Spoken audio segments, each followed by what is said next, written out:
What's good?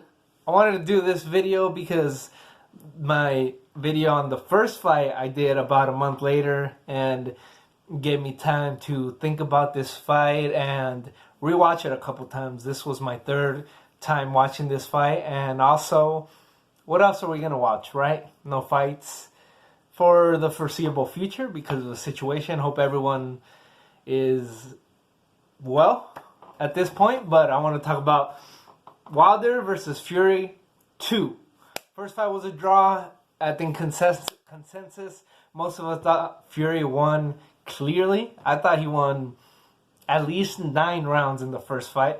So coming into this fight, I thought, okay, it's going to go exactly like the first fight, except maybe Fury's going to be a little bit more careful, and he's going to really try to move around that right hand.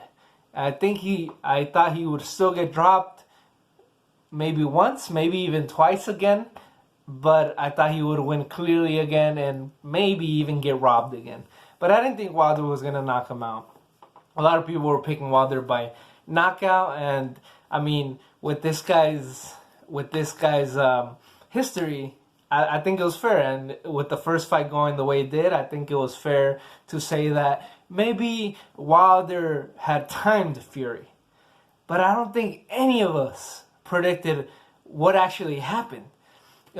Fury came in at 270, about 20 pounds heavier than he did that first fight. And I don't know what any of you guys thought about that. I didn't even have an opinion about that. I just thought, okay, Fury always says that it's better for him to maybe come in a little bit undertrained than a little bit overtrained. Because if you're burnt out, you have no chance, man. You're going to get exhausted in that ring and you're going to lose. But if you're a little bit undertrained, it's going to be all right. I don't think he was undertrained. I think it was clear from that first round when he backed up Wilder with that jab and then leaned on him that weight was purposeful. It was for his power, and it was so he could absorb these punches better. Because what he saw, I'm going to speak for Fury now. What he saw in that first fight was, okay, I could take Wilder's punches in the first half. I could take them cleanly. I could take those punches. And so I'm going to get to him quick. That's why he predicted a second round knockout. Maybe he even thought that he could have got him out that second round because his belief in himself is so high. So he came into this fight knowing that. He put on that weight knowing that. So he pushed forward from that first round. In that second round, he landed that jab that hurt Wilder, that backed him up.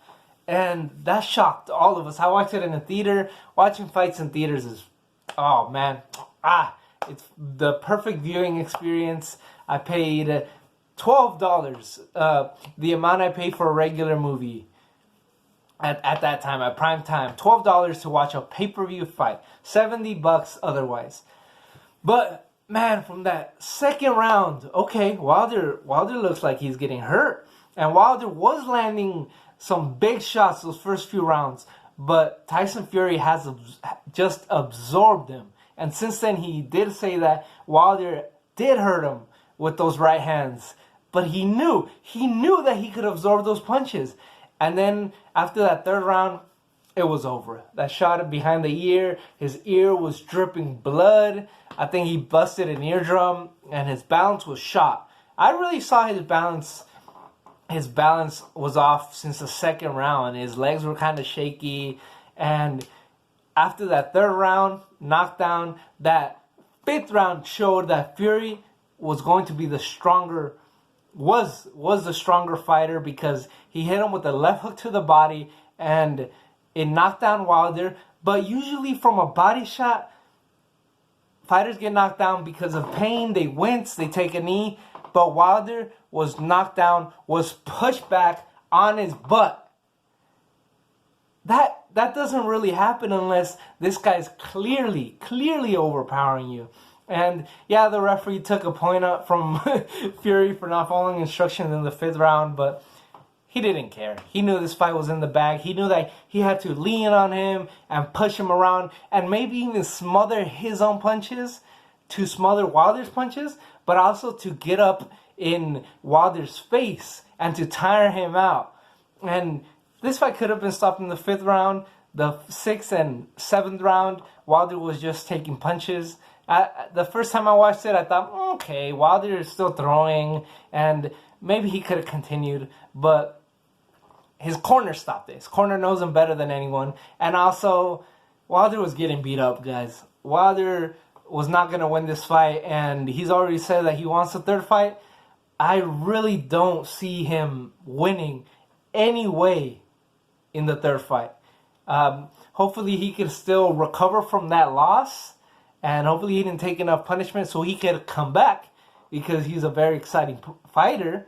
But let's move on from this fight. And Wilder, stop falling in love with your power. Change it up a little bit. But Fury, man, he brought the pain. He brought a great game plan to this fight.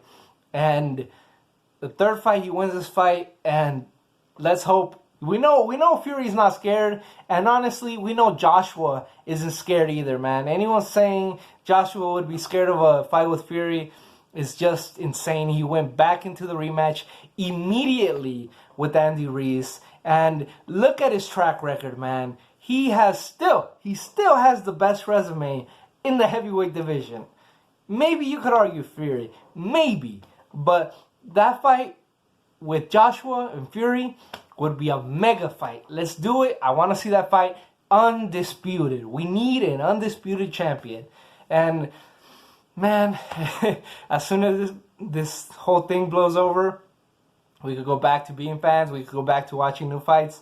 But until then, man, we have a whole catalog of classic fights and old fights that we could go watch. I just watched Canelo Golovkin 1. I'm going to catch up on that rivalry because that 3rd fight is supposedly coming out soon. I'm not holding my breath, right? But supposedly it's close for September. So we'll see. Thanks everybody for watching. Stay safe. Stay positive, guys. And peace.